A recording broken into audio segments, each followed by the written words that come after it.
the dance, music, culture. This is truly African. The Jarawa dancers from Plateau State, let's give them another round of applause. Because we have roots,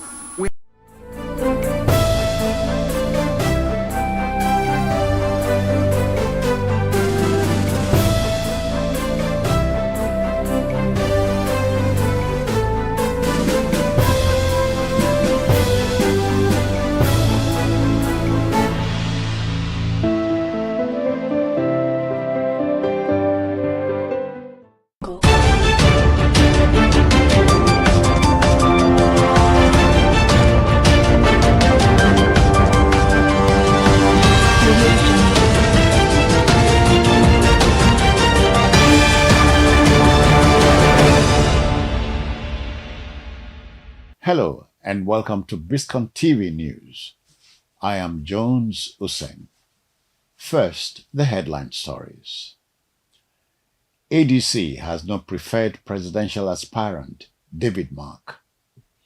2027, Southeast professionals back Tinubu, dismiss opposition coalition. In business, Lagos to launch new production hub for leather entrepreneurs.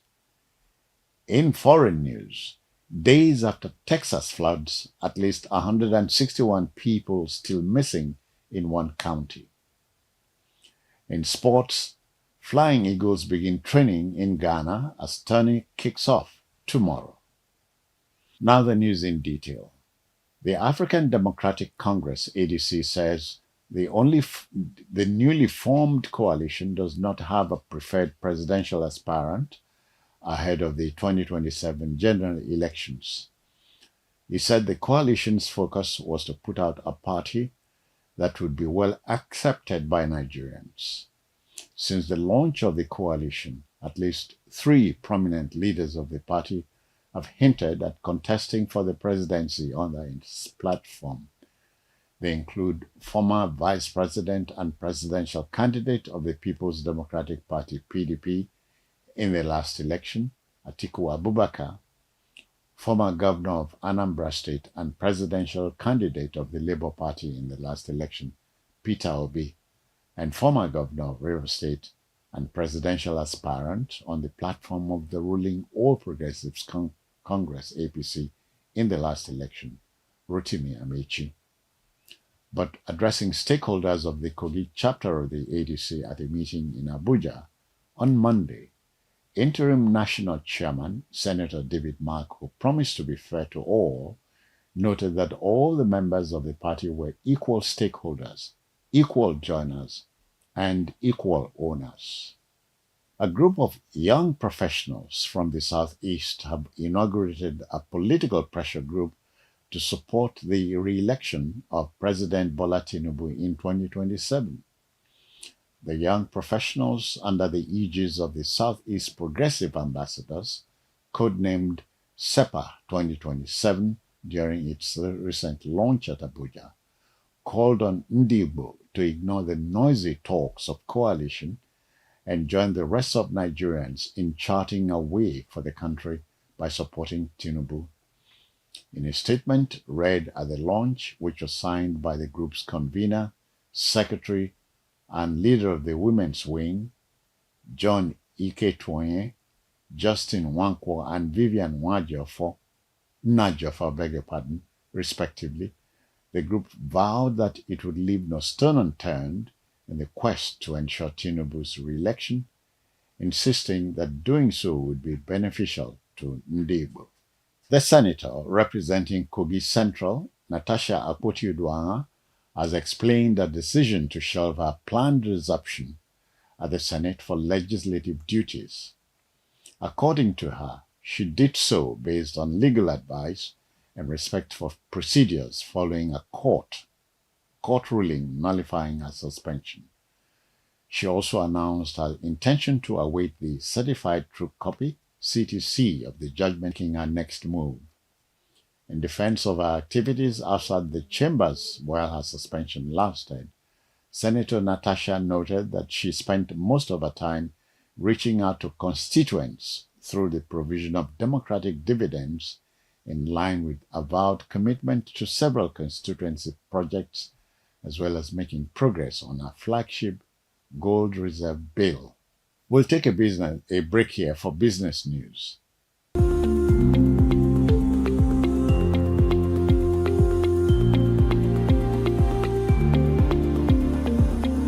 Welcome back. In business, let's tell you that the Lagos State government has announced plans to commission a large-scale leather production hub at Moshi, designed to serve as a key driver of local manufacturing, skills development, and economic empowerment. The governor of Lagos State, Babajide Sanwo-Olu, disclosed this at the 2025 Lagos Leather Fair held recently. He noted that the facility would strengthen Nigeria's leather industry and deepen support for small-scale manufacturers and artisans. Represented by the Commissioner for Wealth, Creation and Employment, Akinyemi Ajigbotafe, Sanwo-Olu noted that the leather industry held immense potential for job creation and value addition and must not be overlooked. A break here for foreign news.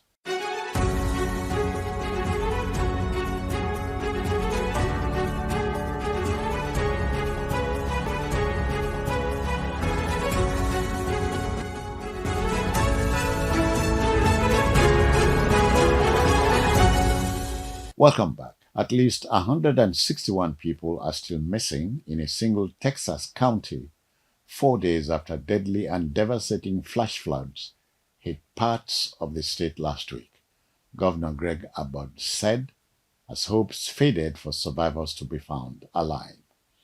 The missing in the hard-hit Kerr County included 5 campers and 1 counselor from Camp Mystic, a Christian all-girls summer camp located on the banks of Guadalupe River. Texas is not alone. New Mexico saw a flash flood emergency as well, with the National Weather Service NWS warning of intense flooding on Tuesday night. A break here for sports news. Audio Jungle.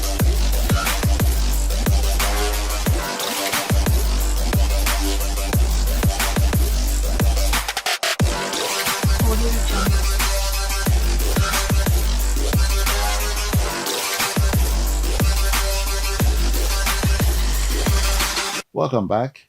In sports, we can tell you that Nigeria under 20 boys, the Flying Eagles, have commenced training in Accra ahead of the kickoff of this year's WAFU B tournament, which kicks off tomorrow in the Ghanaian capital. Earlier scheduled to be an expanded tourney involving teams also from the 9-nation WAFU A. Organizers have had to revert to the WAFU B only arrangement, with the Ghanaian capital hosting the competition scheduled from tomorrow to July the 23rd. Ahead of the championship, head coach Aliyu Zubairu chose captain Daniel Bameyi and 19 other players, with a scoop from the group that finished third at the Under-20 Cup of Nations in Egypt 2 months ago, and thus qualified to represent Africa at the FIFA Under-20 World Cup Finals in Chile later this year. And lastly, a break for entertainment.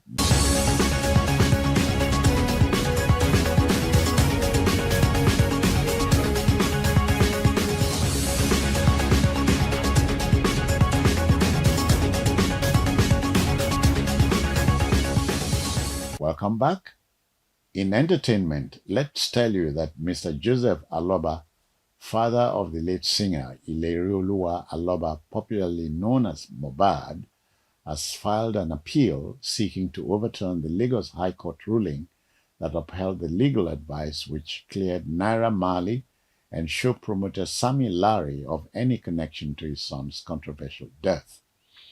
The appeal, filed at the Lagos Division of the Court of Appeal, contests the July 2nd judgment delivered by Justice D.T. Olatokun, represented by senior lawyers Wahab Shitu, senior advocate, and Don Akebu, Aloba is questioning the decision that allowed the Director of Public Prosecutions, DPP advice, to stand unchallenged.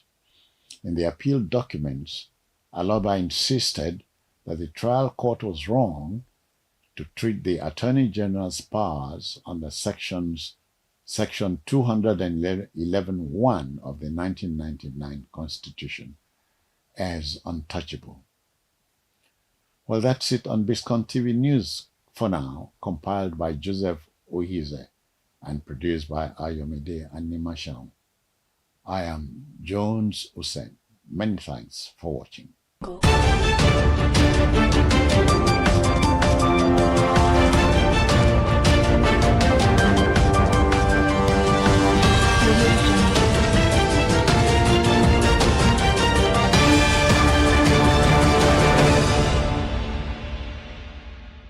Rulers Council, Chancellor, Federal University, Birnin Kebbi.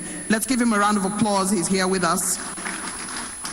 And of course, we have Dr. Benjamin Kechuku, Secretary, Southern Traditional Ruler Council, the Dane of Agbo. A round of applause for him. He's seated on the high table. Thank you so very much. Much appreciated. A couple of weeks ago, a gentleman made his way to a wedding.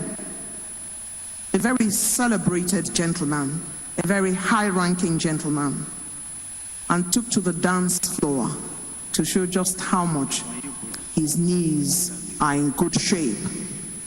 That gentleman, only yesterday, was chairman at an occasion where I was privileged to be anchor, and he took charge as only him can. A man astute in shuttle diplomacy, a former president and cultural aficionado. I bring you a man whose time it is to deliver his intervention at this celebration today.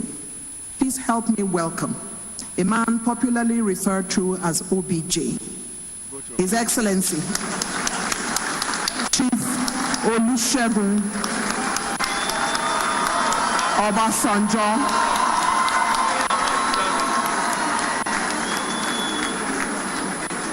Continue to clap, it's a long walk.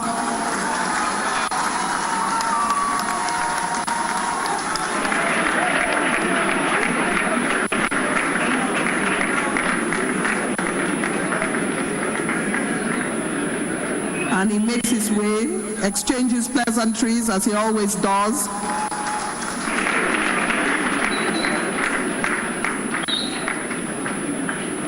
We celebrate His Excellency.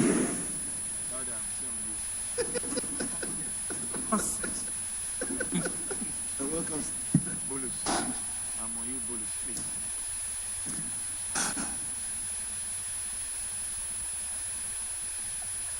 So, Dauda, move away from him. And hope you go and be steady.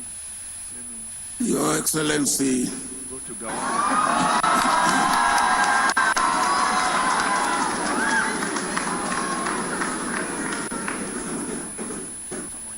Your Excellency, my boss, Hold on, Dauda, let me. the celebrant, a man of destiny,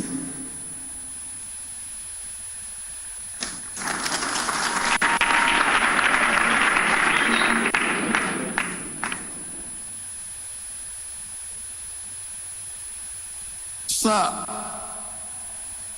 before I go on and recognize or acknowledge the presence of all the distinguished men and women here, I want to report to you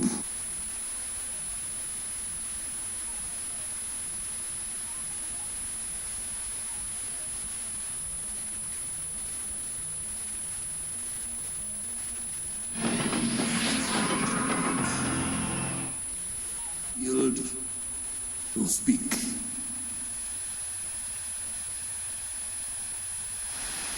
On the chairman of this occasion, I said to him that if he will chair well, he will not call me to speak. Go to Sultan Dauda. Go to Sultan.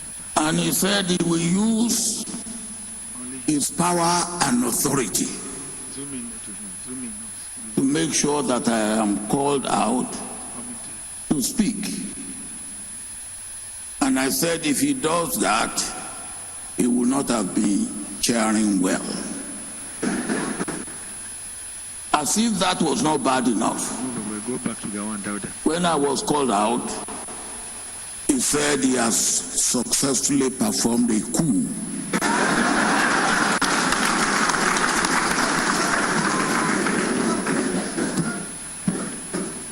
Sir, in your power and authority as the former president and head and commander-in-chief, I will leave the judgment in your hand.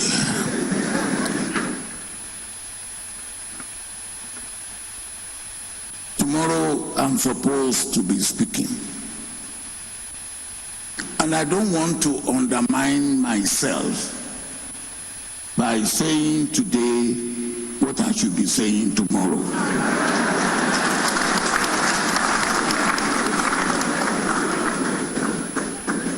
Change your shots. Give me another set of. But I will say a few of the things that I will be saying tomorrow.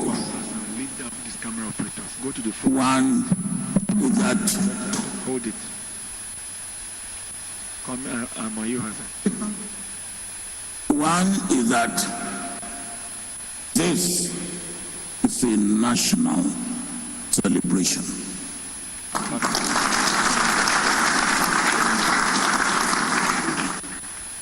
And you are worthy to be nationally celebrated while you are still alive.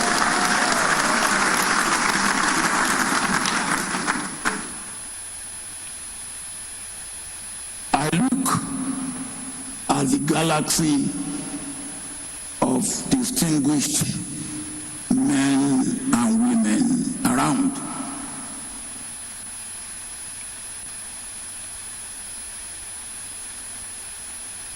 Only very few of them can claim to be eyewitnesses Be looking at your viewfinder. your time in government, Looking at your viewfinder. not to talk of your time in the army. And because by the grace of God, who has given you the longevity of life, and who has given me a little bit to be following you,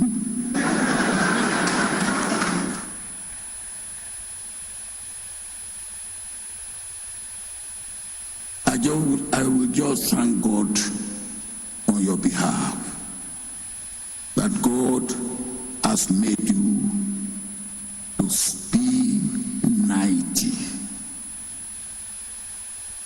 If I have come from Calabar, I will say 90 no be yoke.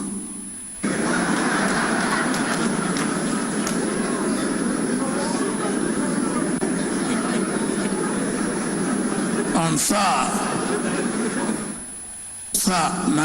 90 no be joke. I will reserve the rest of my comment till tomorrow. Thank you very much.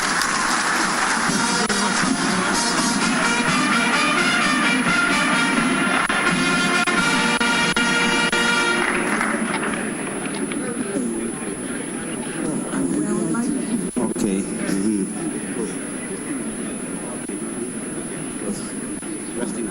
Your Excellencies, indeed, former President Olusegun Obasanjo, His Excellency, is a man who is a delight to media personalities. Not only is he a delight to media personalities, he indeed brings it each time. And Nigerians celebrate you, sir. We welcome you and we thank you for your intervention today. We do have quite a number of goodwill messages as the program proceeds, but we will, at this point, like to take a quick quote. All we have is the knowledge passed on to us by our elders, experiences we inculcate and hardly negate. But to bridge the generation gap, one needs to adapt to the new while retaining the goodness of the old. I believe that our celebrant, General Dr. Yakubu Gowon, understands what it means when I say to my children, I don't understand Instagram. I'll go there, but I don't understand it.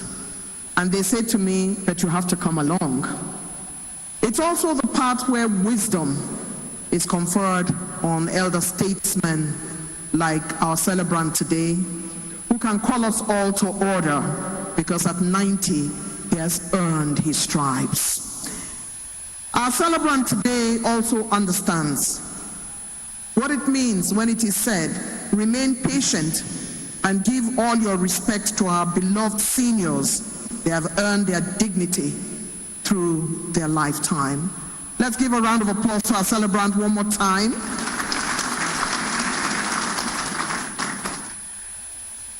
And who says music is not the food of the soul? And because we have music today, and we are a nation of very celebrated musicians, singers, and performers across the world, our children are breaking new grounds, and they are delivering from coast to coast across the world. It's time for us now to take salute to excellence in songs, hymns, and anthems by the Festival of Praise Choir and Orchestra. We do this in celebration. If they are ready, so are we. This is a skill set that is not given to everyone. Some people are able to speak well, some people are able to sing well, and some people are able to dance well. We don't all have the same skills, and this collection of young men and women will delight us in songs, hymns, and anthems. By the Festival of Praise Choir, let's encourage them as they make their way to the stage. Thank you very much.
Thank you very much indeed, Mr. Chair. That is salute to excellence in songs, hymns, and anthems by the Festival of Praise Choir and Orchestra. Another round of applause for them for doing such a great job and for managing their time as best as they can. Your Excellencies, I would like to quickly recognize a woman very much after my heart, whose job very early on is to be a diplomat, and subsequently she went on to run the Ministry of Women Affairs in Nigeria. Help me welcome Ambassador Judith Sefiata, former Minister for Women Affairs, who is 91 years old.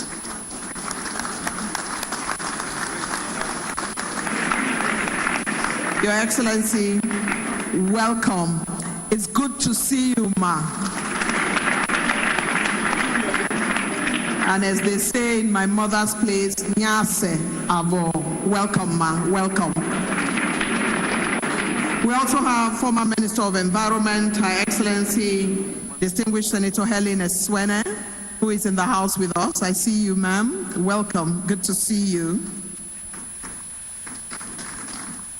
We also have guests who are here, Apostle Alfred T.B. Williams and Reverend Mrs. Oymaya Williams from the United Kingdom. They are our guests here. We welcome you. Let's salute them. Please clap for them. Reverend Dr. and Pastor Mrs. Moses Arosiola, we thank you for coming. Thank you very much indeed. Andy has the next item on the agenda. Andy.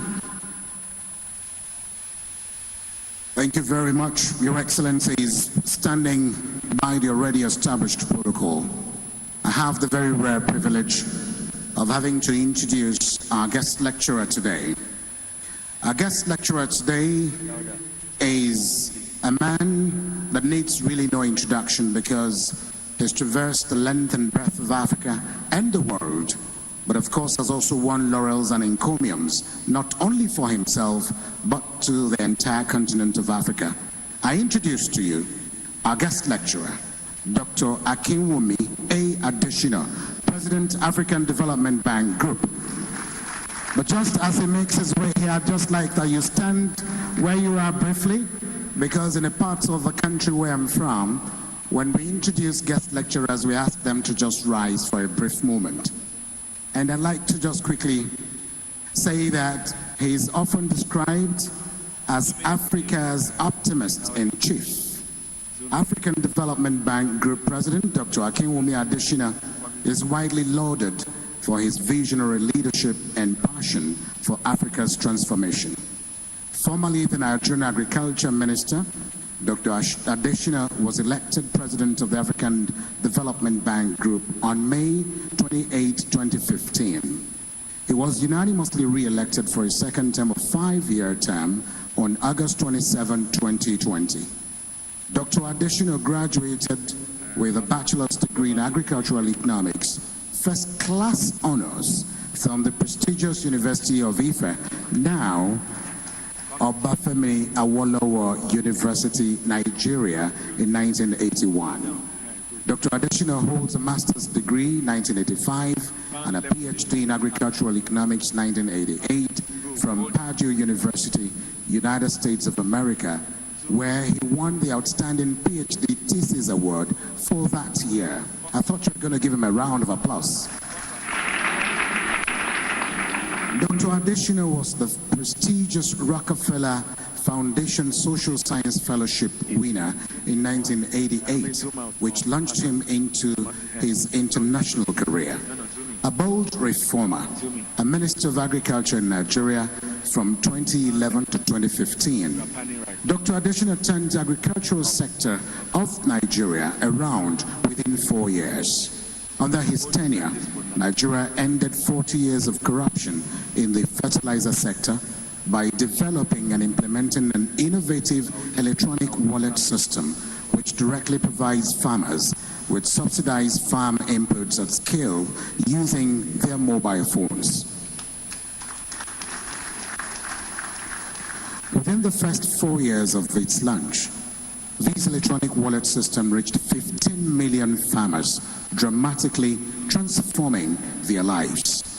With Dr. Adesina at the helm, the African Development Bank Group achieved the highest capital increase since its establishment in 1964, when on the 31st of October 2019, shareholders from 80 member countries raised the general capital from $93 billion to a historic $208 billion. The African Development Bank Group responded boldly and swiftly to the COVID-19 pandemic. On 3rd of April 2020, the premier development finance institution launched a landmark $3 billion COVID-19 social bond, followed by a crisis response facility of $10 billion. Dr. Adesina has been recognized with numerous awards. On 19th October 2017, the President was conferred with the World Food Prize, also known as the Nobel Prize for Agriculture. On 29th, if you intend to make that a clap, can we make it a clap for him, please? Thank you so very much. Your Excellencies, distinguished ladies and gentlemen, on February 2020, he was named African of the Year 2019 by 1 million readers of the Africa Leadership magazine. On 14th December 2020, the Academy of Public Health, the flagship body of West African Institute of Public Health, announced Dr. Adesina as one of the winners of its 2020 Distinguished Fellowship Award for his successful efforts in helping Africa to curb the impact of the coronavirus pandemic. Your Excellencies, ladies and gentlemen, this is an abridged version of his very intimidating citation. On 2nd February 2022, the President of the African Development Bank Group was conferred an honorary doctorate by the Federal University of Technology here in Nigeria in recognition of his global leadership in agriculture, food security, development finance, and good governance. He is happily married with very lovely, goal-setting children. Please join me in welcoming a very distinguished lecturer for the day. Let's welcome Dr. Akinwumi A. Adesina, President, African Development Bank Group. At this auspicious occasion, that applause can come even louder than that for him. Our distinguished guest lecturer, sir.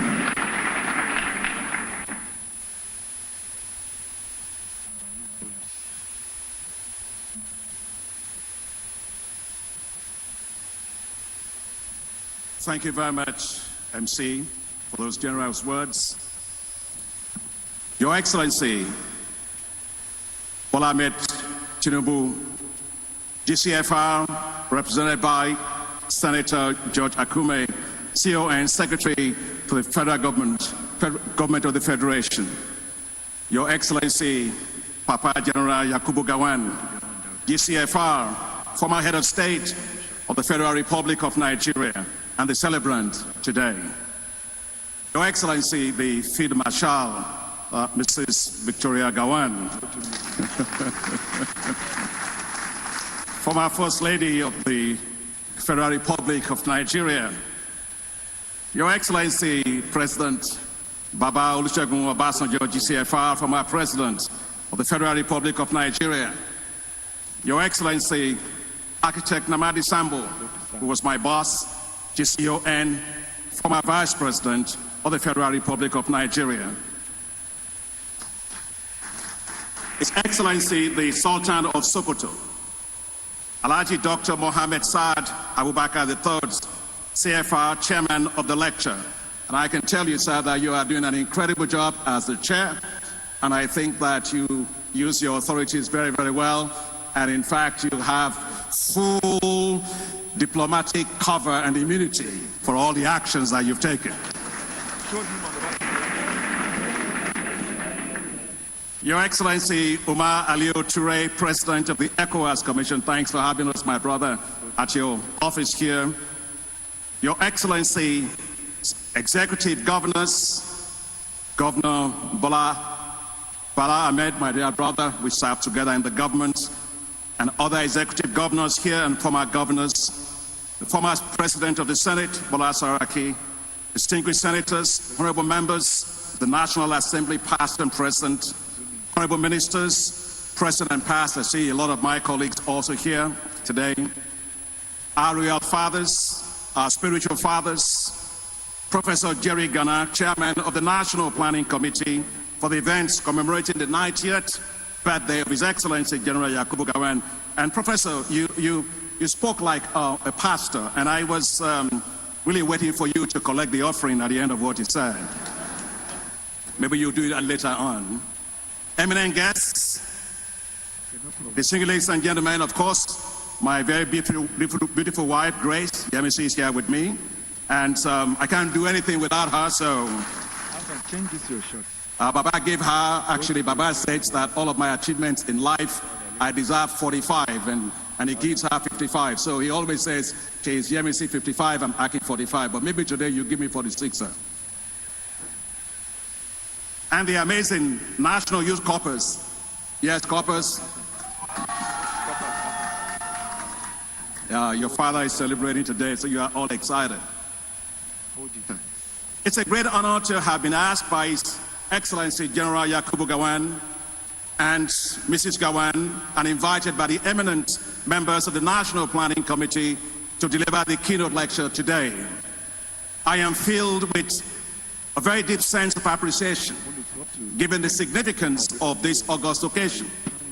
And I'm sincerely humbled by the privilege of being here to celebrate along with friends, families, and fraternal associates from far and wide the 90th birthday of one of Nigeria's greatest statesmen, a revered leader, a father of the nation, His Excellency General Yakubu Gowon.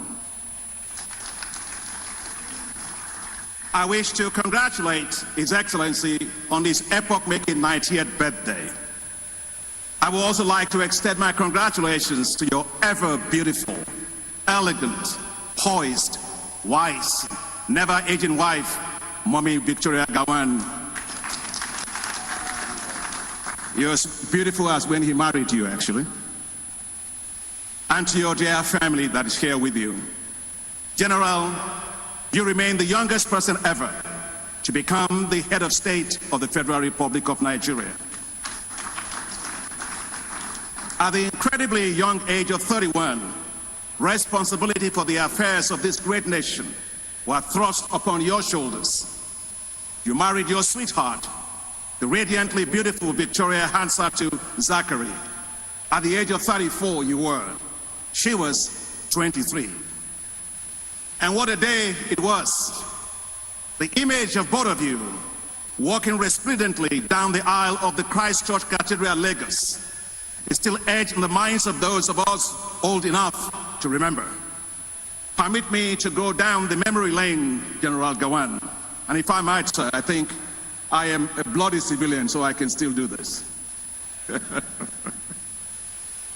My favorite image of you is riding in the royal carriage beside the British monarch, Her Majesty Queen Elizabeth II, during a state visit to the United Kingdom.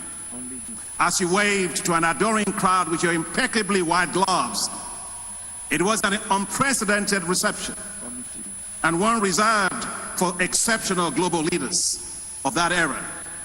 The news and the images went viral globally, even though digital and social media did not exist at that time. I knew then that Nigeria was destined for global greatness.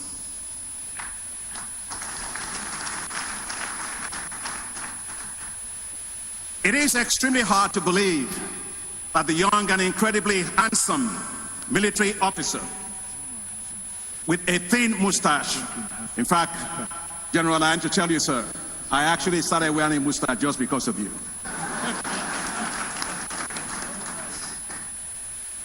And head of state and commander-in-chief of the armed forces of the Federal Republic of Nigeria is now 90 years old. Along with all the well-wishers here today and many joining around the world, I salute you, General. Hearty congratulations once again. You are an exemplary Nigerian and African leader. As head of state, your leadership was marked by several firsts. Your visionary leadership led to the creation of the Economic Commission of West African State ECOWAS, where we are today, bringing together all 16 countries in the region for economic and political cooperation. You created the National Youth Service Corps, the NYC. That's right. The only policy decision in the history of Nigeria that has endured all governments. They point out to your remarkable vision and confidence in the youth and Nigeria's unity. I would like the Nigerian NYC that are there, please rise up and take your cap off and salute the general. You are a disappointment. Thank you.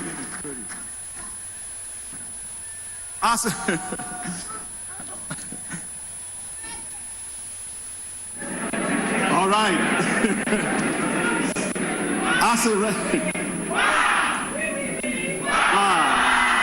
Good, thank you very much. Thank you.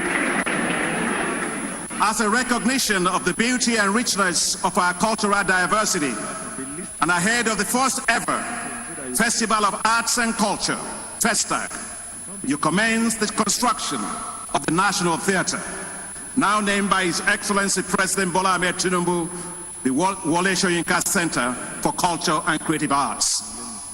Your fingerprints are still seen in countless lasting infrastructure developments across Nigeria. I can keep listing your endless achievements. The bottom line is that leaders are not to be emulated. Leaders are to be emulated. General Gawan, you are to be emulated. Emulated for your candor and nationalistic fervor. Emulated for your humility and ability to work with everyone. Emulated for your never-ending drive to unify the country. Emulated for your never-failing Nigeria praise. Emulated for always having Nigeria in your heart. The acronym for your name says it all. Go on with one Nigeria.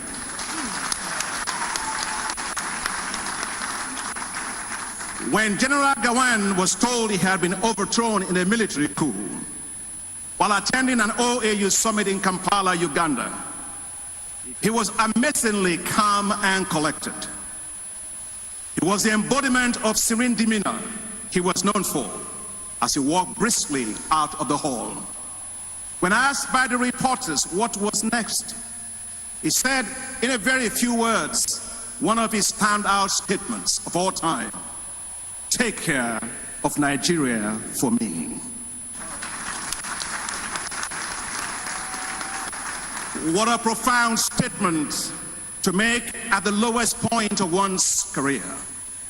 It was crystal clear, even back then, that General Yakubu Gowon has transcended self to focus on others. Nigeria was on his mind and in his heart. The young army officer with the white gloves had grown to become a leader for Nigerians of all ages, a father of the nation. Prior to independence in 1960, our nation's builders had a dream of a Nigeria that will be the shining light of Africa, and indeed the black race. As the Union Jack flag was lowered and the green, white, green flag of the newly born nation Nigeria was raised on October 1st, 1960, the whole world knew that the largest black nation on earth was making its debut. As Nigerians, we are often preoccupied with our differences and tend to think of the geographical delineations of our land. One question we do not ask ourselves enough is, what are we supposed to be? Suddenly, Nigeria, 64 years after independence, should not be a developing country. Nigeria should be a developed nation.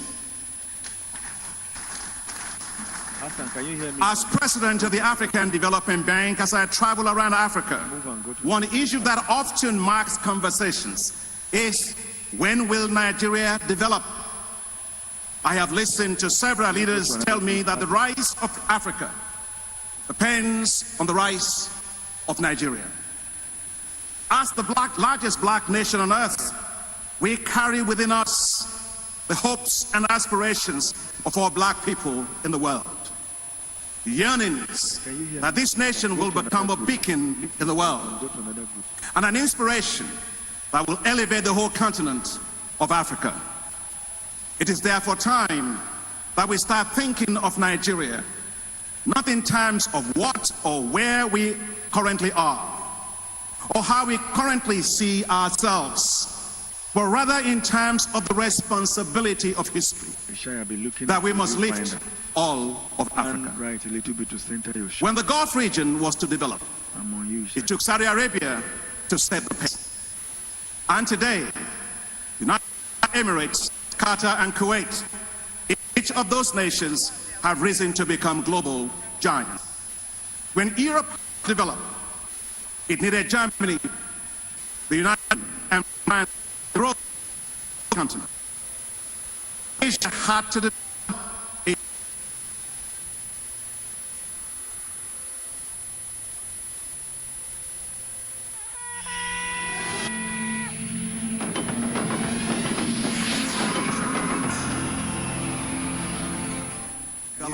faster. No. Beckons on Nigeria, and we cannot disappoint. So I would like to speak to you today about building a global Nigeria. From the onset, I want to be very clear that I'm not here to criticize any government, past or present, but rather as a citizen and also as somebody passionate about this land and the continent, to reflect on what we must do collectively to be all that we can be in the global committee of nations, a global Nigeria. Yes, I dream of a better tomorrow for Nigeria. I refuse to believe that Nigeria will falter or fail.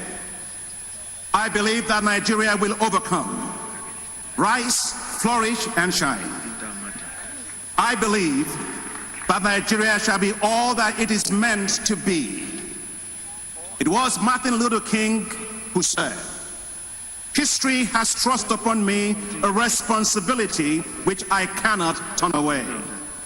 Yes, history has thrust on Nigeria a responsibility it cannot turn away. Nigeria must become a global powerhouse. That is our responsibility. A global Nigeria must start with a poverty-free Nigeria. Today, poverty is extremely pervasive in Nigeria. The National Bureau of Statistics, NBS, in 2022 estimated that 63% of persons living within Nigeria, that's 133 million people at the time, are multidimensionally poor. It also states that over half of the population of Nigeria cook with dung, charcoal, wood, rather than cleaner energy. High deprivations are also apparent nationally in sanitation, healthcare, food security, and housing. Poverty is particularly extreme in rural areas where millions of people have been forgotten and abandoned. The gravity of the situation is even worse in northern Nigeria. The NBS report states further, and I quote, that multidimensional poverty is higher in rural areas where 72% of the people are poor, compared to 42% of people in the urban areas. And as we speak today, 65% of the poor, that's ranges from a low of 27% in Ondo to a high of 91% in Sokoto. These extremely high levels of poverty have fueled criminality, banditry, kidnappings, and armed robbery. A recent survey of the crime economy in Nigeria shows that the Northwest, Northeast, and North Central have been devastated, with kidnappings becoming a default economy. From schools to farms, markets and towns, villages and communities, the level of suffering, helplessness, and abandonment are gutting out hope and drowning communities and people in despair as economic activities plummet. Consequently, the criminal economy is upending the real economy of Nigeria. To address the situation, urgent and comprehensive efforts are needed to restore security and law and order, to protect lives, property and farmlands, and to restore normalcy to traumatized zones, towns, villages and communities, to stabilize and restore economic fortunes, education, health, social protection, and jobs for youth programs must be prioritized. Simultaneously, we must decisively tackle and reduce the burgeoning numbers of out-of-school children. A global Nigeria must be a food-secure Nigeria. The World Food Programme estimates that 26.5 million Nigerians currently face acute hunger. This is a situation that's compounded by inflation that has risen to 32.1%. The Nigerian Economic Summit estimates that inflation in Nigeria reached a 28-year high in June of 2024. The current high level of food insecurity and hunger deserves decisive actions. In the first quarter of 2024, Nigeria's food import bill hit a 5-year high at 1.5 trillion naira. Nigeria's food import bill topped 7.8 trillion naira in the past 6 years alone. The African Development Bank Group and partners provided 314 million naira to Nigeria for emergency food production. I think that will have produced at least 4 million metric tons of food if that plan had been followed and implemented as agreed. Securing Nigeria's food supplies requires accelerating local food production, providing farmers with high-yielding seeds, the accessibility and affordability of fertilizers, mechanization, and the rapid expansion of irrigation, given the challenges of climate change. To ensure food security, the federal government, in conjunction with the state governments, should, in my humble opinion, return to the highly successful growth enhancement scheme and the electronic wallet scheme that was put in place when I was your Minister of Agriculture. Both initiatives delivered high-quality seeds and fertilizers to over 15 million farmers, which made food available at relatively low costs across Nigeria. For purposes of implementation, transparency, and accelerated impact, the Growth Enhancement Scheme and the e-wallet scheme should be protected by legislation. To help unleash the potential of the food and agricultural sector, the African Development Bank and its partners are investing right now over $814 million in the development of what's called special agro-industrial processing zones in 8 states of the Federation. Thank you. This will help Nigeria to process and add value to all of its agricultural commodities and establish critically needed platforms for becoming competitive in global agricultural value chains. Decisive and sustained efforts are needed to end insecurity, especially to save vast areas of the food belts of Nigeria in the Northwest, Northeast, and Middle Belt. The deployment of digital surveillance tools, drones, artificial intelligence, and satellite imagery needs to be increasingly used to track and provide intelligence. The development and the deployment of farm protection guards and safe food transport corridors are worth developing. A more secure Nigeria will be a more food secure Nigeria. A global Nigeria must be competitive globally. Nigeria is losing out on the global drive for competitiveness in a world that is rapidly being changed via education, digital skills acquisition, and innovations across all sectors. The Global Competitiveness Index rankings for 2022 show that Nigeria was ranked 114 out of 140 countries globally. And worse, Nigeria ranked well below several African countries, including South Africa, Seychelles, Botswana, and Namibia in Southern Africa, below Senegal and Ghana in West Africa, below Kenya, Rwanda, and Uganda in East Africa, and as well below Morocco, Algeria, and Tunisia in North Africa. A global Nigeria must invest heavily in education. The ability of any nation to be globally competitive is determined by its human capacity or talent pools. That's why, Your Excellencies, the greatest investment that Nigeria can make is in education, especially higher education. It is worth noting that today, China has over 240 million people with higher education, which is more than the entire population of Nigeria. However, only 7% of Nigeria's population have had access to higher education. This puts Nigeria in an uncompetitive position with developed countries, where the share of the population with higher education is high, including South Korea, 70%, Canada, 67%, Japan, 66%, Ireland, 63%, Luxembourg, 60%, and the United Kingdom, 58%. Nigeria must therefore step up and become an undisputed leader on innovation in Africa and position itself through a massive paradigm-shifting investment in education to catch up and to bridge the talent divide with developed economies and other emerging market economies. A global Nigeria must have globally competitive quality infrastructure. After years of growth, post-independence, industrial development in Nigeria is today constrained by extremely poor state of transport, ports, and logistics infrastructure.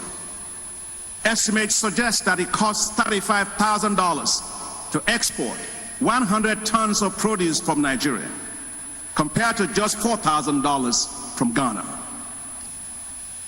About 90% of passengers and freight movements in Nigeria rely on roads, of which only 18% are paved. Meanwhile, our seaports are gridlocked.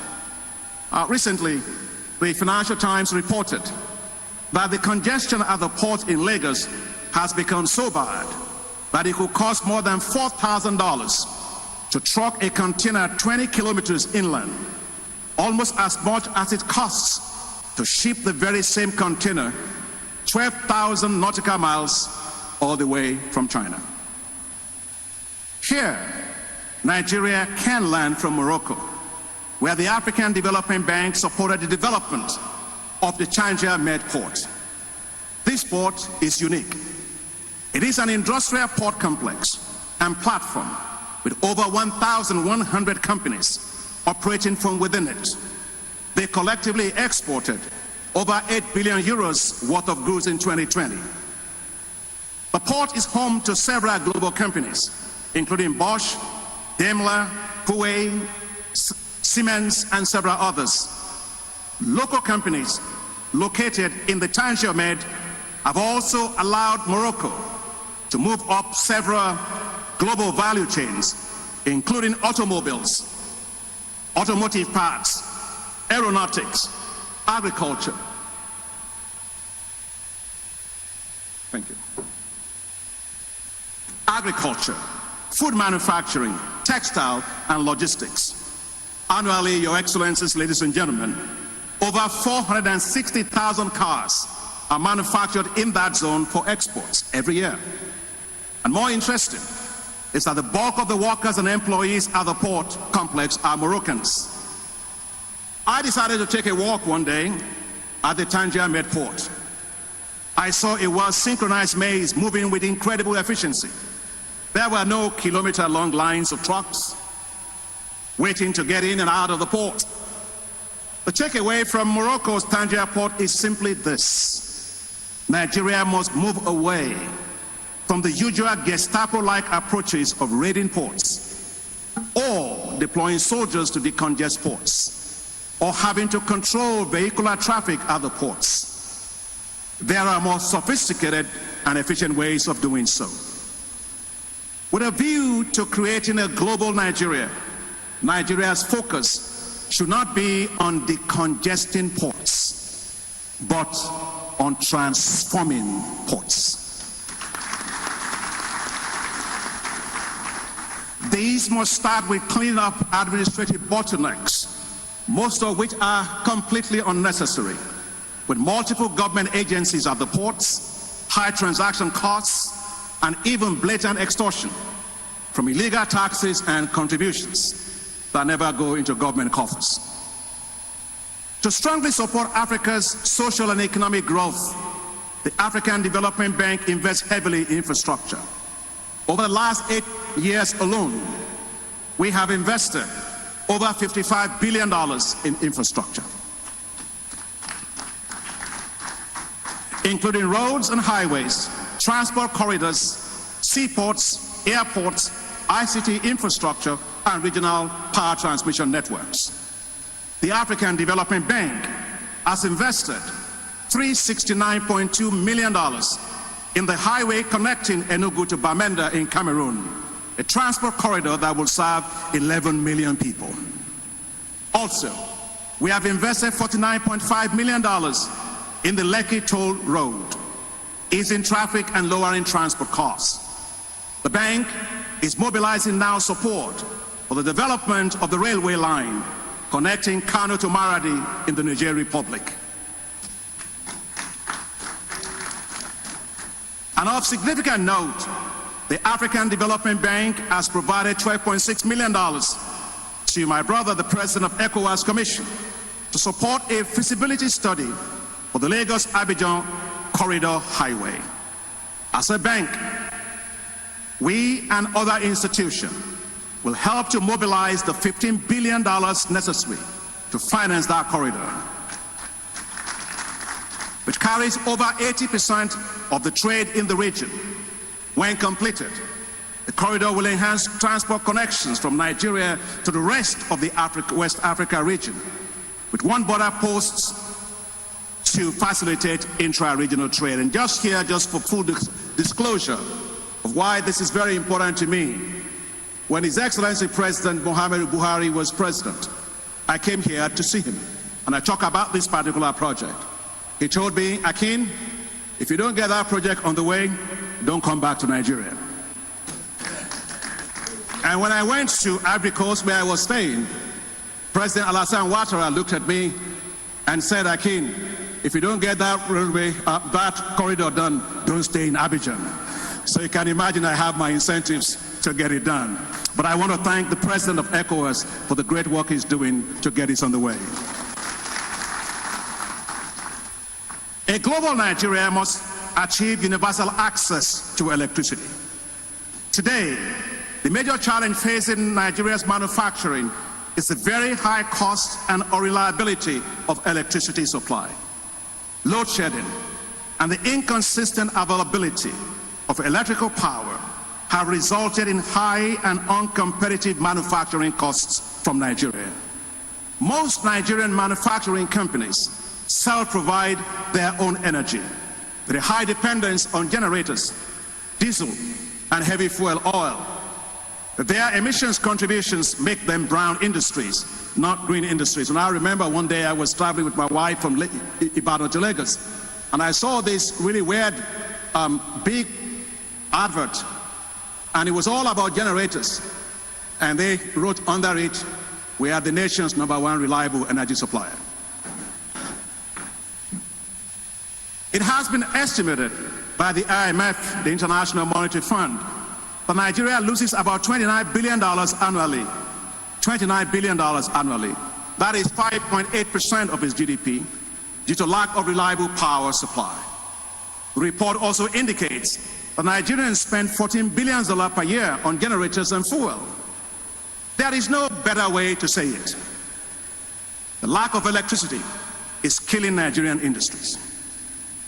According to the Manufacturers Association of Nigeria, industries spent $93.1 billion on alternative energy in 2018 when I read that. Today, no business can survive in Nigeria without generators. Consequently, the abnormal has become normal. Nigeria has gas and crude oil in abundance, yet 86 million people live daily without electricity. Today, Nigeria is the #1 country in the world in terms of the total number of people without electricity. To support Nigeria and African countries, other African countries, the African Development Bank invests massively in the continent's power sector.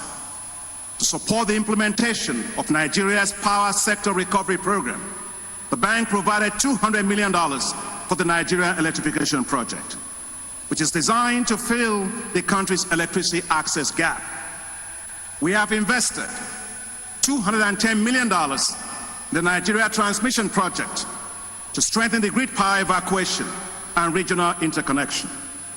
Your Excellencies, a major component of the African Development Bank's energy strategy was the launch of what we call Desert to Power Initiative, a $20 billion initiative to provide electricity to 250 million people across 11 countries of the Sahel, including northern Nigeria. It is expected that the Desert to Power investment will create the world's largest solar zone. This initiative will draw on lessons from successful projects already financed by the bank, including the world's largest concentrated solar power plant called the New Ouarzazate Power Project in Morocco and the Bembang Solar Project in Egypt. To support the efforts of African countries to achieve universal access to electricity, the president of the World Bank Group, my friend Ajay Banga, and I made a decision at the spring meeting of the World Bank in April that the World Bank and the African Development Bank together, we will connect 300 million people, Africans, including Nigerians, to electricity by 2030. And that's what's called the Mission 300. It's the largest such effort in the world. A global Nigeria must be an industrialized Nigeria. For decades, the share of manufacturing in Nigeria's GDP has hovered around 7%, as the nation has not been able to extricate itself from a comatose industrial manufacturing sector that is yet to unleash the fullness of its innovative potential. This is in sharp contrast to the dynamic and rapid performance of manufacturing in Asian countries such as Singapore, Malaysia, and China. While Asian countries are focused on export of manufactured products, Nigeria's approach has been on import substitution. The manufacturing sector of Nigeria represents only 3% of total revenues from exports, but accounts for 50% of the imports into the country. Instead of being forward-looking in expanding the share of manufactured goods in total export revenue, Nigeria focuses on the model of import substitution. Import substitution, while important, is a very restrictive vision. It looks towards survival instead of looking to create wealth through greater export markets and value diversification. The result is a manufacturing sector that cannot nor compete globally, but limits itself to survival mode and not a global manufacturing growth mode. Nigeria must have greater ambitions for its manufacturing sector by integrating and rapidly moving up global and regional value chains in areas of comparative advantage, by driving greater specialization and competitiveness, and by heavily investing in skill upgrades and human capacity development. The bottom line is that a well-developed and policy-enabled manufacturing sector with an export-oriented focus will spur greater innovation, develop our export market potential, and structurally transform the economy. Instead of being consumed with conservation of foreign exchange, the focus will shift to rapidly expanding foreign exchange through enhanced export value diversification. The $20 billion Dangote refinery, the largest single train refinery in the world, with a capacity to produce 650,000 barrels of refined petroleum products per day, is nothing short of a technological marvel. And it tells you what Nigerians can do. I am proud of Aliko Dangote.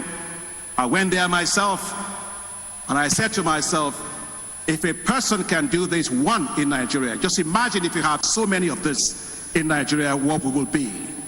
This refinery will reduce Nigeria's dependence on others, secure national food supplies, reduce foreign exchange expenditure, lower fuel prices, and hopefully create millions of jobs in the country.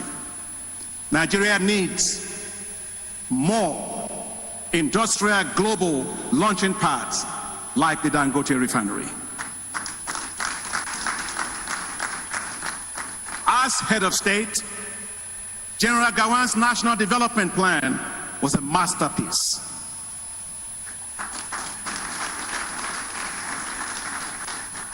With industrialization as a pivotal priority, which spurred successive governments. Beginning in the early 1970s, Nigeria instituted an industrial policy to support automobile assembly plants. How proud we were to ride made in Nigeria Peugeots and Volkswagens. Well, God was good, wasn't it? Consumer demand was fueled by auto loans by commercial banks. General Olusegun Obasanjo, as head of state in 1976, made it mandatory for government officials across the board to ride made in Nigeria cars. As the head of state himself and governors drove made in Nigeria vehicles, there was an initial surge in the assembly of cars with high local demand for locally made vehicles. Unfortunately, this was not sustained.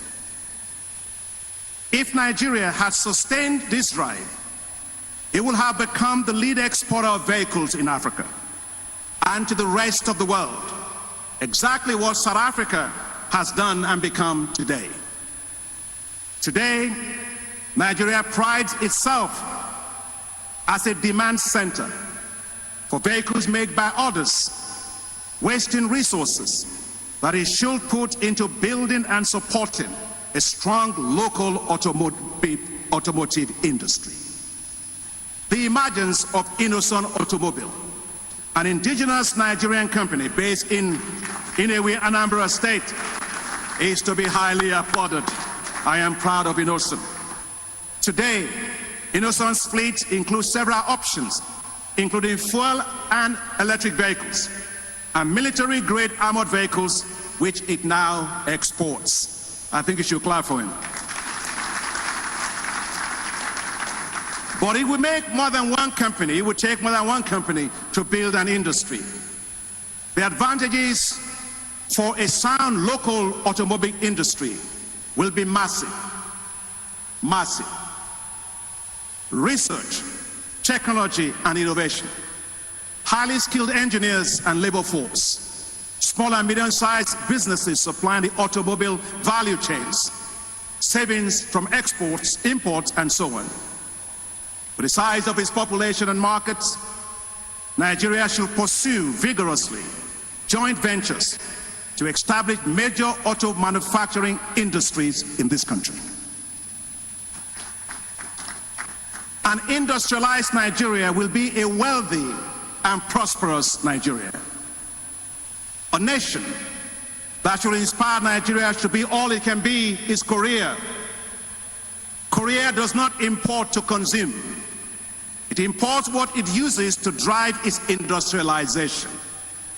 Korea has no steel, so it imports steel and uses it to become the world's largest builder and exporter of cargo and passenger ships. Korea has no oil or natural gas. It relies on the import of crude oil and gas. It uses that gas to power its economy and to drive industries. Korea has leveraged the import of electric machinery to become one of the largest exporters of cars in the world. Korea's major car companies, manufacturers, from Hyundai to Kia to Renault Korea, Daewoo and so on, exported 2.8 million cars in 2023 to 198 countries. In the first quarter of 2024, Korea exported $37 billion worth of cars. Your Excellency, ladies and gentlemen, that is 67% of Nigeria's crude oil export per year, all in just one quarter. As a result, Korea is an industrialized economy and one of the largest exporters in the world. Its exports in 2023 were $623 billion. Nigeria's import is for consumption, not for industrialization. Nigeria's export in 2023 was a mere $57 billion, of which crude oil accounts for $52 billion. Paradoxically, for decades, Nigeria has exported crude oil and imported petrol and finished petroleum products. The resultant impact on the economic divergence is stark. Poverty, take it for example. Just 2% of Koreans live in poverty. And yet today, the number of Nigerians living in poverty is 88.4 million people, or 40% of the population. That is 1.69 times the population of Korea. And what about per capita income? The per capita income of Korea is $34,164 per person. The per capita income of Nigeria, by contrast, is $1,109 per person. Today, Korea is the 10th largest donor country in the world. A global Nigeria must therefore move into high-valued manufacturing. Take the example of Vietnam, a nation that was at war with the United States for 20 years. Despite setbacks and post-war challenges, it quickly emerged as an Asian tiger by mimicking the successful Asian countries, such as South Korea. It pushed into relatively complex product categories and horizontal diversification that also included processing of agricultural products. Vietnam's diversified exports in 2020 included $153 billion of electrical machinery and equipment, $23.9 billion of machinery including computers, $23.4 billion of footwear, and $15.5 billion of clothing, accessories, among others. Vietnam's exports in 2020 stood at $348 billion. Malaysia achieved vertical diversification from an agricultural base of rubber and palm oil, which it got from here. It will later go on to invest heavily in high-tech sectors, including electronics. In 2020, its largest exports by value were in semiconductors, electrical integrated circuits, refined petroleum products, palm oil, vulcanized rubber and accessories, and solar power diodes. The value of Malaysia's export in 2020 derived from the following: electrical machinery and equipment, $88.6 billion. Mineral fuels, including oil, $25.5 billion. Machinery, including computers, $20.2 billion. Animal, vegetable exports and waxes, $13.5 billion. Rubber and rubber articles, $11.2 billion, among others. In total, Malaysia's export in 2022 was valued at $234 billion US. By contrast, Nigeria's exports in 2020 were dominated by mineral fuels, including oil, valued at $29.7 billion only, which accounts for 89% of the exports. Nigeria's total export value was a mere $33.5 billion. That dollar amount represents a minus 3.6% decrease since 2016 and a drop of minus 37.5% in 2019 and 2020. Interestingly, Nigeria's imports were dominated by machinery, including computers, mineral fuels, including oil, vehicles, electrical machinery, equipment, pharmaceutical and plastics. By contrast, most of these imports are what Vietnam and Malaysia export in abundance. And worse, Nigeria imports mineral fuels, which it should be producing, as a leading crude oil exporting nation. It exports crude, that looks like an export I'm just doing over there. It exports crude, it imports refined products, a befuddling irony. So what is my message in all of what I've said here? While Nigeria's export basket has hardly changed, Malaysia and Vietnam have used aggressive horizontal and vertical industrial manufacturing diversification to move from low-valued products to high-valued market products. The result is self-evident in the comparative wealth of the three countries. While export value per capita is $7,100 for Malaysia and $3,600 for Vietnam, it is only $160 for Nigeria. While Malaysia and Vietnam have moved to global manufacturing growth and creating massive wealth and jobs for themselves, Nigeria remains in a survival mode, still unable to substitute the imports of its petroleum products, while being one of the largest exporters of crude oil. Nigeria has had good policies, templates and programs for industrialization and expanding industrial manufacturing for decades. Nigeria's first national development plan emphasized industrialization. There was a national economic empowerment development strategy needs in the 1990s, and the Nigerian Industrial Revolution Plan, NIRP, in 2015. These were all good policies. But there is need to close the gap between policy ideas and implementation. Today, Your Excellencies, capacity utilization of factories hovers around 40% compared to desired 70%. The reality, in view of the several challenges facing the industrial manufacturing sector, is that firms are moving to neighboring countries where there is greater macroeconomic stability, enabling environments, and a much easier ease of doing business.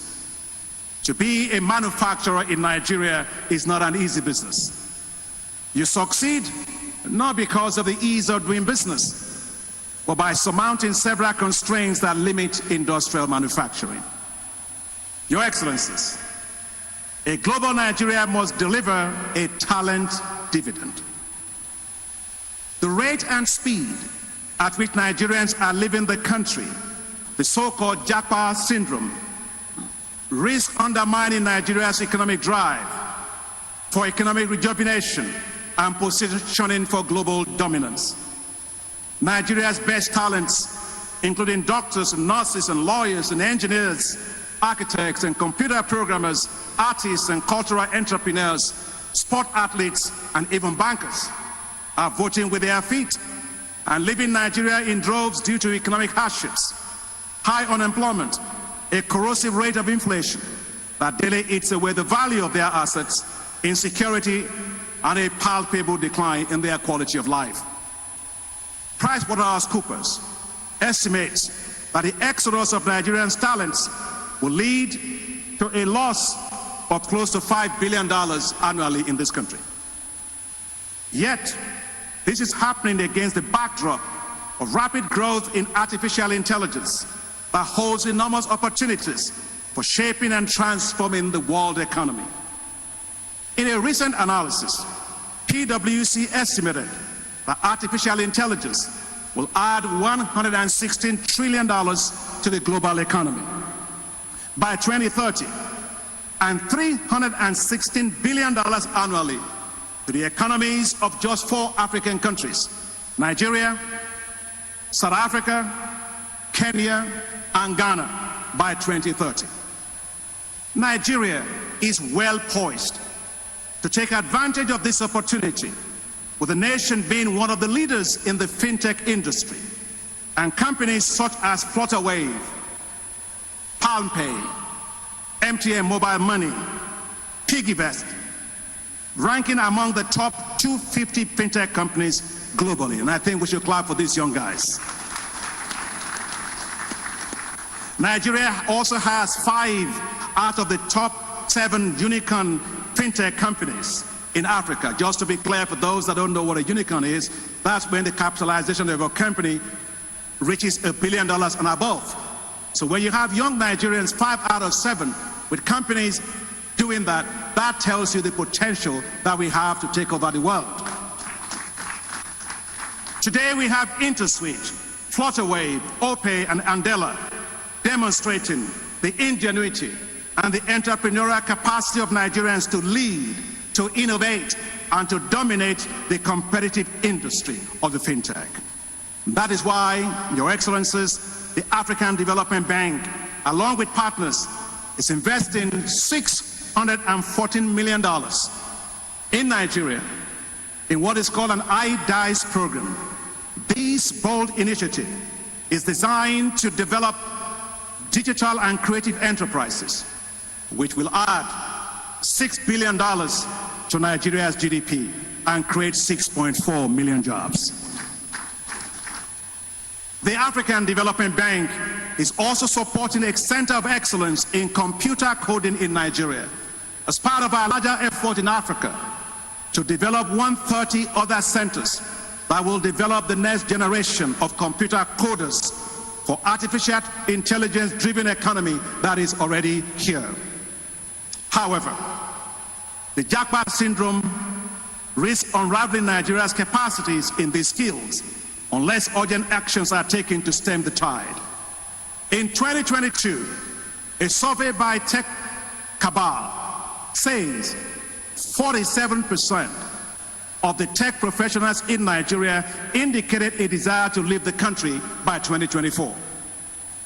There is no doubt that this will seriously hamper Nigeria's technological capacity to innovate, its readiness index for the 4th industrial revolution, and its ability to move into higher-end industries such as electronics, semiconductors, the development of appliances and machineries, and of course, space exploration. We must fix the reasons for the massive exodus of Nigeria's young and innovative talent. This requires a stable macroeconomic environment, strong infrastructure, more attractive salaries, state-of-the-art facilities, and technology hubs, support innovation and entrepreneurship, enhance talent absorptive capacities by industries, and fiscal incentives. We must do this with our eyes fixated on what we can potentially be, not just in West Africa, not just in Africa, but in the world. We must decisively harness and turn Nigeria's demographic asset into a talent dividend. We must become a global Nigeria, brimming with talent, skills, and entrepreneurship capacity that is powered by clear and strong and consistent and sustainable government policies to become a globally competitive. to become globally competitive and to retain our young talents if we are to drive growth and competitiveness globally. I know many people may think that getting Nigerians out of here, I'm not against immigration. Don't get me wrong. But I don't believe that the future of Nigerians' youth or that of Africa's youth lies in Europe, America, China, or anywhere else. It lies in a Nigeria growing very well with equitable growth, and Africa doing the same, able to create quality jobs for its own young people. And there is no doubt in my mind that we can do that. A global Nigeria will turn Japa, we are living, into Japada, we are back. To get there, I have some good news.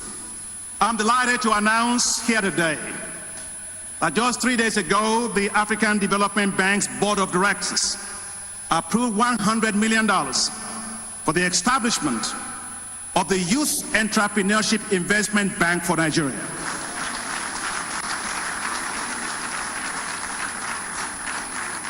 This new bank will support the businesses of the youth in Nigeria using technical assistance, business incubation, and invest equity, quasi-equity, and debt in these businesses, as well as deploy guarantee instruments to de-risk the lending to all this by all financial institutions in Nigeria. It will be a new day and a new dawn for Nigeria, and I want to congratulate the President and the team for that. Minister Wale Edun has worked exceptionally hard with us on this, and Secretary to the Federal Government, please kindly thank him on my behalf. Your Excellencies, as I bring this to a close, while we have several challenges, the opportunities before us are immense.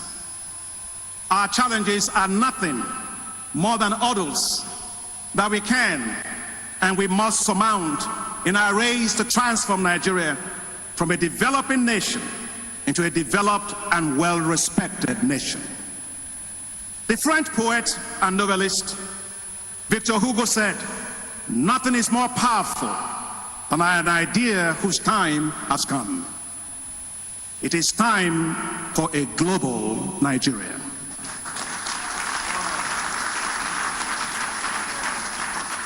Nelson Mandela said, "It always seems impossible until it is done." It is time to look beyond our challenges and decisively seize the moment. When others doubt us, we must never doubt ourselves.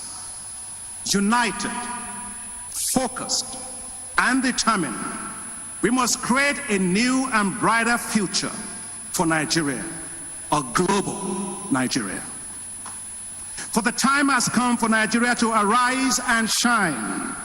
Yes, in the words of Isaiah chapter 30 verse 3, "Arise and shine, for your light has come. Nations shall come to your light, and kings to the brightness of your rising." Indeed, the labors of our heroes past will never be in vain. And as a people, we will proudly serve our sovereign motherland.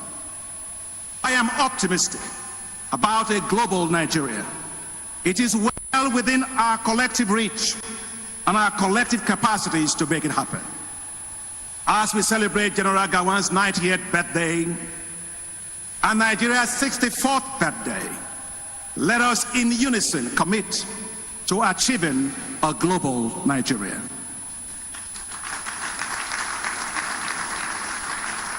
Oh, our dear nation, Nigeria, as a nation born in hope, sustained by hope, destined for greatness, you will fulfill your promise. Through storms and raging winds, your anchor will hold firm, guiding us towards a glorious future. We will safeguard your light, no matter how it flickers. for your enduring flame will never be dim. God bless you all, our dear nation, our homeland, Nigeria. Let us go on, as Gawan says, with one Nigeria. Congratulations and happy 90th birthday, General Yakubu Gawan. May God bless and continue to keep you. May God bless our beloved nation and help us to become a prosperous, shining light, a truly global Nigeria. Thank you very much.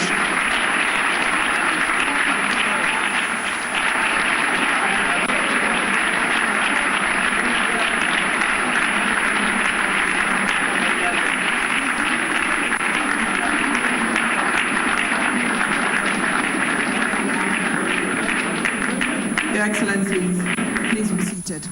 Thank you very much.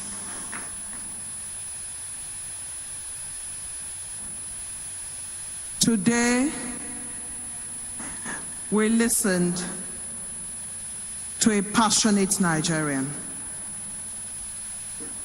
deliver the keynote at the 90th birthday anniversary lecture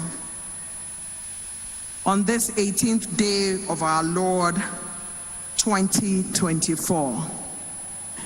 Because I am not perfect in doing what it takes to give a bosa, I call on our coppers in the house to do the honors. Let's go. 3 bosas.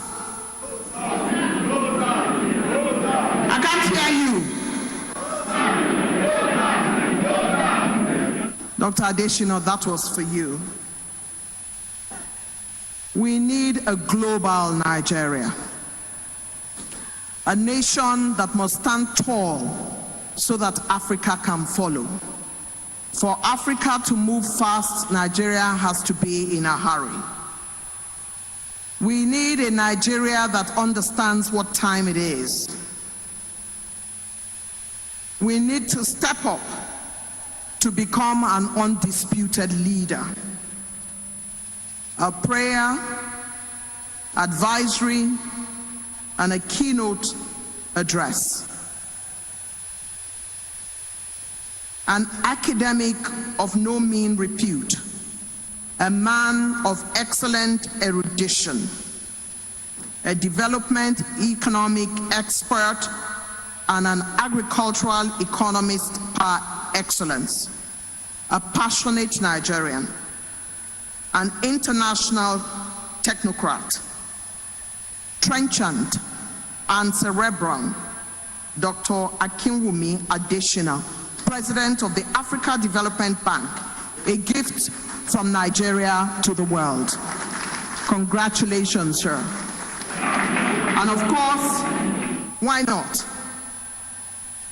Our celebrant took a PhD in political science from the University of Warwick. Therefore, he decided that a man such as this should deliver the keynote at his 90th birthday anniversary lecture. Let's give another hand to our keynote speaker.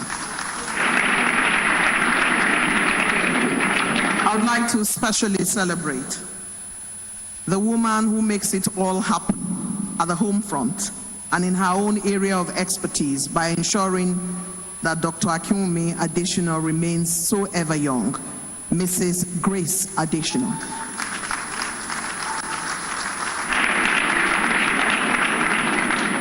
Thank you for giving him peace of mind to deliver this kind of powerful lecture. We thank you. And as we continue, we know we have a couple of goodwill messages that would come. I would like, first of all, to place on record our chairman, planning committee, Professor Jerry Ghana, a leader par excellence, along with all other members of the planning committee. Wherever you are, please wave. And Professor Jerry Ghana is here behind me. Sir, you need to step up so that we can see you. I'm standing here. Please, sir. We need to see our planning committee members who have spent sleepless nights. Here is our chairperson, and here are other members behind me. Where is Dr. Mary? and all other planning committee members. Your Excellencies, these are the people who have made it possible and the opportunity to serve. We thank you. At this point, I would like to recognize Barewa Old Boys Association. Where are they? Please clap wherever you are, Barewa people.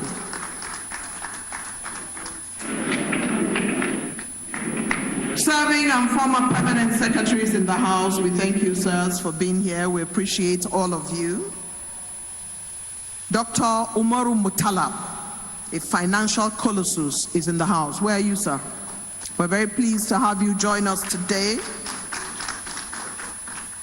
And I would like to welcome and greet Arewa Consultative Forum, Alhaji Bashir Dalhatu, Wazir Ndutse, former Minister, Chair, Board of Trustees. Where are you, sir?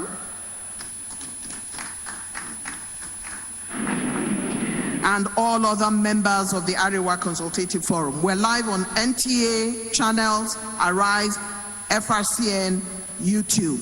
We thank all our media partners. It's time now for me to immediately invite to the podium my colleague, the man I like to call the voice, Mr. Andy Gabriel.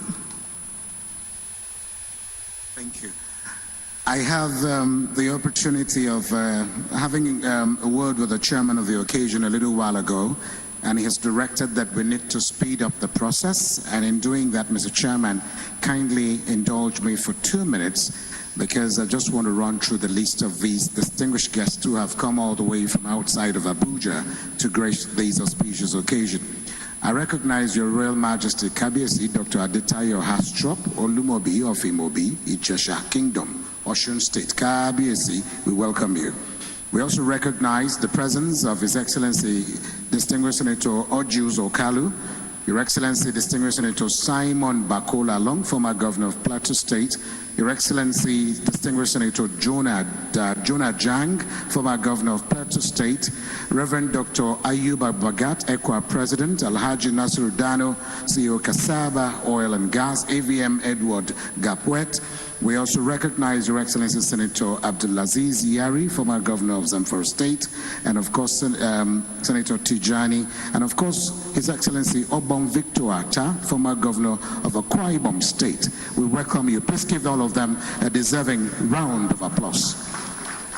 Moving on very quickly, I'd recognize the presence of again the Guru, General IBM Haruna. Please a round of applause for him as well.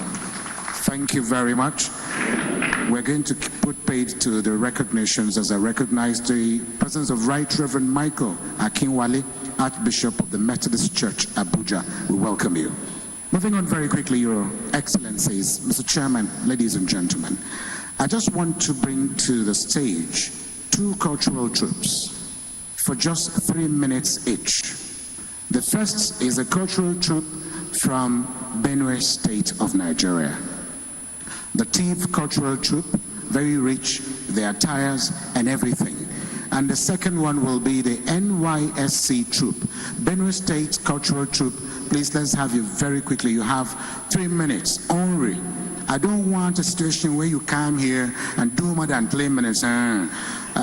Mr. SGF, don't take it personal. He's only one, he's a Tiv man who doesn't have an accent, so you can't even place where he's from. Please put your hands together for the SGF, standing in for the President of the Federal Republic of Nigeria at this point. 3 minutes, and then followed by the NYSA cultural troupe.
And there is no cultural troop in Africa that is strictly made up of graduates as this one. Feel free to request for their services if you need them, please. And you have just 3 minutes, NYSC Cultural Troop. Can we please give them another round of applause? NYSC.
Just as they bring the performance to a close, I'd like to mention that whilst His Excellency Senator Jonah Jang was military governor of Benue, was when the Benue State Council for Arts and Culture was formed. Please applaud him for us one more time. Engineer Baba Boba Galadima is here. We welcome you. The representative of the Emir of Katsina, Dr. Tukur Bello Ingawa, we welcome you. Thank you for joining us. Thank you, Andy. And what a nation we have, where you see Nigerians at any airport, you know they are the ones. We have a particular personal swag to us that makes us Nigerians. It's beautiful to watch. Our clothes, our culture, our food, one in town every time. A round of applause for Nigeria as a nation. Your Excellencies, very distinguished ladies and gentlemen, permit me to quickly run through this list that I have. Alhaji Bashir Dalhatu, former Minister, Chair, Board of Trustees, Arewa Consultative Forum. Mama Mike Usman, SAN, Chairman, ACF. Ambassador Ibrahim Melsule, Vice Chairman, BOT. Mutala Aliyu, Matawale Ngombe, former Minister. Alhaji Nasiru Dano, Sadaunan Tutse. Sumna Shagari Sambo, and Saadatu Abdullahi. Let's give them a round of applause. We thank you for joining us. Thank you so very much. Thank you. Your Excellencies, very distinguished ladies and gentlemen, our esteemed celebrant, sir, the chairman of this occasion would like to quickly now invite former Senate President of the Nigerian Senate, former President of the Senate of the Nigerian Senate, former Governor of Kwara State, the very distinguished Senator Abubakar Bukola Saraki, CON. Please, sir.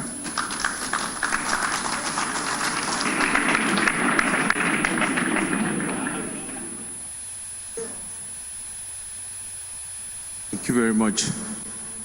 Your Excellency, our father celebrant, former head of state, Yakubu Gowon, and our mother, former First Lady, former President Olusegun Obasanjo, the chairman of the occasion, Your Eminence Adebaka III, our guest speaker and his lovely wife, President of the ECOWAS Commission here, Excellency Vice President Sambo, Royal Fathers President, let me stand the existing protocol. It gives me personally a great honor for me to be here, to be invited to make a goodwill message in part of the celebration of our great father. I remember for me, in those many years ago, as a young boy, who my only closeness to the celebrant today was being invited to children's party in Dodam Barracks many years ago, when I was still much younger in shorts and shirts. To have this occasion here to celebrate you, what you have done for this great country, I congratulate you, sir. I congratulate you. As we congratulate you, we thank the Almighty God for protecting you. We of our generation continue to be indebted to you for your wisdom, courage, and your commitment to the united Nigeria and the oneness of this country. It is our foundation that you've laid that has made it possible for this country to be able to stay together at these trying times. As President Obasanjo said, it is not your celebration. It's a celebration of our great nation for a great man, for what you've been able to do. We continue to believe and live by what you've left behind and what you continue as the President of this country to do our best, as the great speaker said, and make Nigeria as great as it should be. But today is for us to celebrate you. Thank you, sir, for what you've done for this country. Thank you for the sacrifice you made for this country. And thank you for the humility that you've done and you've had for this country. But as you look so young, you need to tell us what it is so that we can continue. As part of the thing we're going to export, maybe something we can export from Plateau to the world. But more importantly, maybe thank our mother, who brought grace and finesse and style way back in those days to the kind of Christmas parties and parties you used to have, end-of-year parties. You're still looking as graceful as ever. I thank God for your lives. Thank you so much. We thank you on behalf of our generation for what you've done for this country. God bless. Congratulations.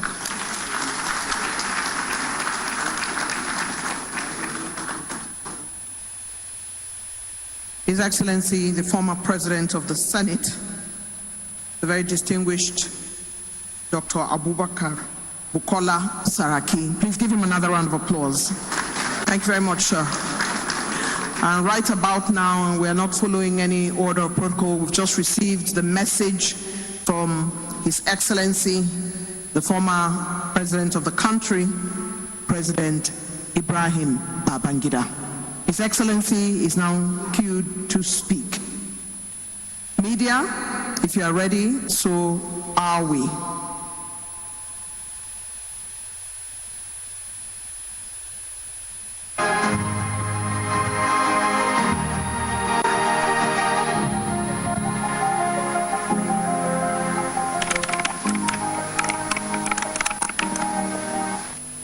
Well, first of all, to pray for him and to say that he is the best example of what we used to say, old soldier never die.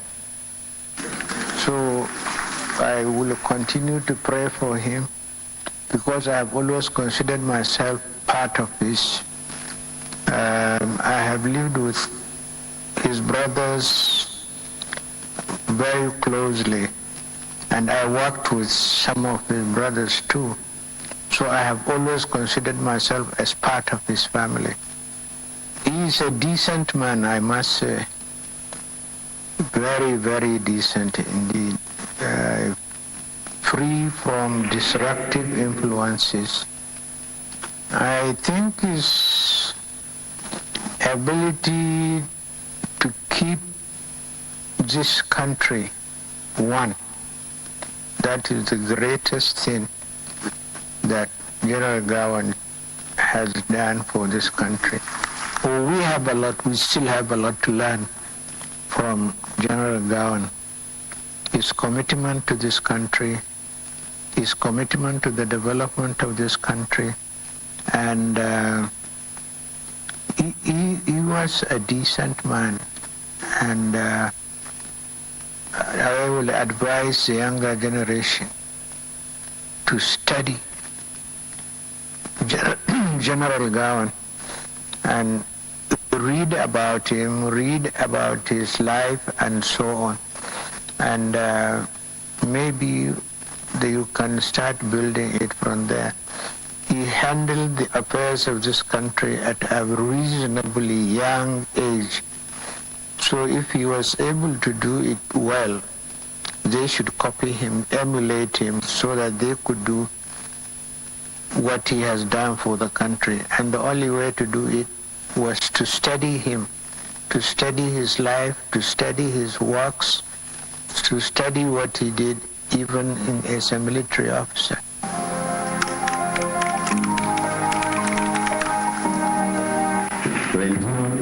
At this point in time, I would like to quickly invite to the podium His Excellency, former Governor of Bauchi State, Governor Ahmed Muazu.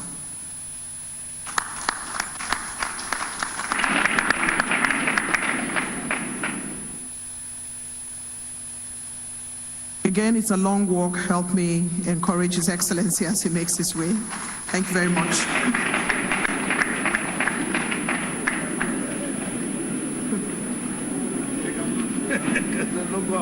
Have to come down first.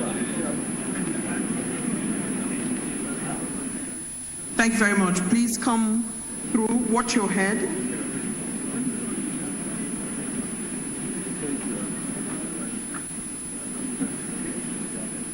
His Excellency, former Governor of Bauchi State.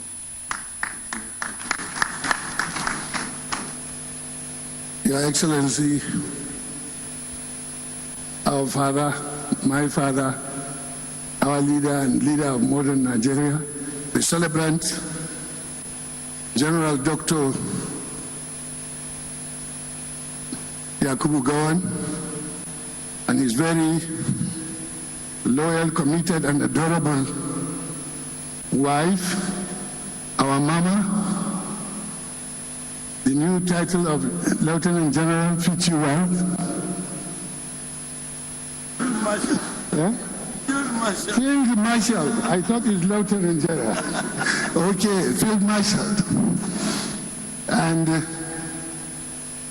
our very distinguished leaders on the high table, particularly our leader, President Olusegun Obasanjo, and distinguished members of the high table, distinguished invited guests, distinguished ladies and gentlemen. I stand before you with absolute thanks, gratitude, and humility to talk on someone who is definitely a father to me and a father to most of us here. And indeed, we are celebrating him in a big way this year. To celebrate his 90th birthday, it gives me a great pleasure. I remember 20 years ago, when we mooted the idea of celebrating his 70th birthday,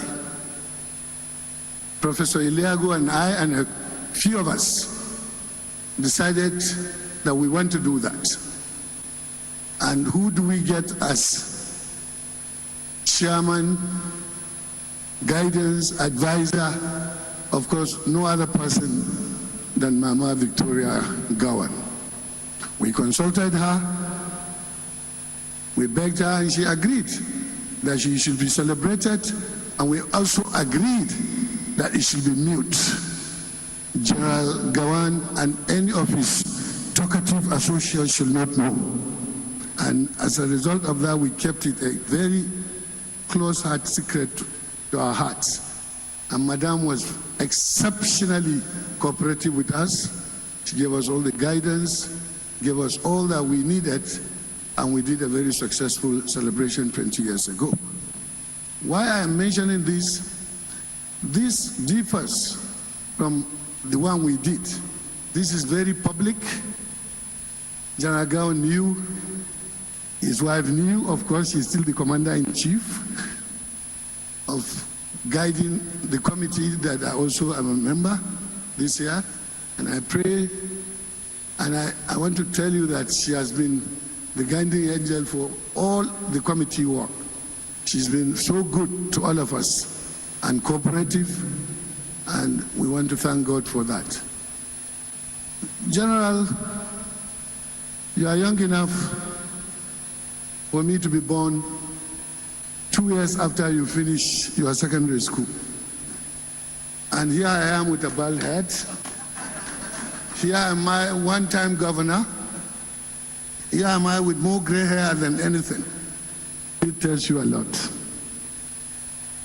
For you being what you are, we thank God. Because you are an embodiment of everything that is good. You are an excellent human being. You are an embodiment of humility, embodiment of leadership, embodiment of patriotism for one Nigeria, embodiment for everything that stands good for us and for the future of this country. I will tell you one little story before I go, as little I am. When I was conversing with General Gowan one day, he told me that it's a landline in his office called hotline. Very selected few people had it. One of the people that had it was the governor of Central Bank. And he called it, it kept on ringing, so he picked it up. I think, if I remember, his name was Clement Isom. He said to me, the man said, I want to see you, sir. He said, what for? He said, Nigeria has too much money. Now, why I'm telling you this, if only we continued where he stopped, we wouldn't be borrowing. We wouldn't be where we are. Therefore, those of you who aspire to be leaders, I beg you to do the best you can to ensure that you sacrifice yourself to do what is best for the people you governed. Your Excellency, on behalf of myself, my family, and those that stand with me, may the Almighty God, in His infinite mercy, to continue to let you grow from strength to strength. May He allow us, as He did 20 years ago, to celebrate 90 years today, 90th birthday. I pray that by the grace of the Almighty Allah, we will gather here to celebrate your 100th birthday. Thank you. God bless you, and God continue to be with you, sir. Thank you very much. Would like to make it very businesslike with the rest of the goodwills that will be coming. But very quickly, I'd like to recognize Senator Gia. Thank you, distinguished Senator Gia. Thank you for coming. Bob Marley once said, the biggest man I ever saw was when he was a boy, unquote. When we were kids and we hear of these great men that have served this country meritoriously, we never ever believed we'll ever stand close to them. And here we are. So please salute God for these noble men and women. Please give them a round of applause. Thank you very much. And so moving on very quickly, the next goodwill is coming from a man who is known for saying, and I quote, "My ambition is not worth the blood of any Nigerian." Please let's welcome on tape President Goodluck Jonathan, GCFR.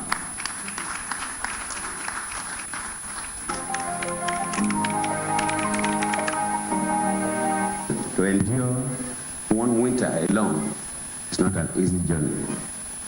And to endure 90 winters is something you can only imagine. So we wish General Yakubu Gowon well.